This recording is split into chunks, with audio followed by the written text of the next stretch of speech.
Les fiançailles, ce n'était pas des cérémonies comme vous voyez de nos jours. Fiançailles, c'était des promesses. Ça veut dire, je te promets. C'est-à-dire, on se prépare au mariage. Fiançailles, c'était une annonce, en fait, d'un futur mariage. Voici pourquoi, à l'époque, les fiançailles ne duraient pas.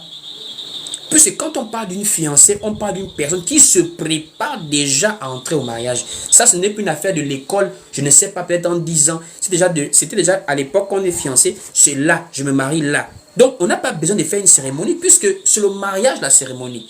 Les fiançailles, c'est seulement une annonce que la fille est déjà positionnée et que l'homme arrive.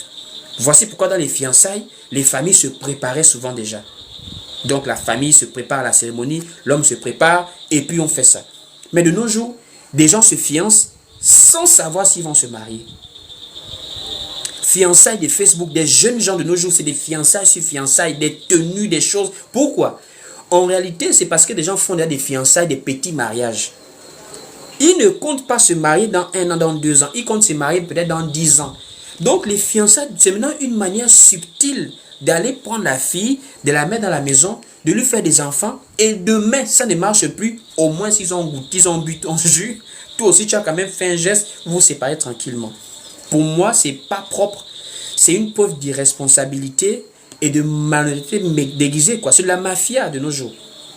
Les fiançailles, ça devait être juste des promesses symboliques avec voilà, une petite cérémonie comme dans nos traditions. Quand on disait fiancé, il y avait aussi 2 ou 3 présents, mais ce n'était pas plus que ça.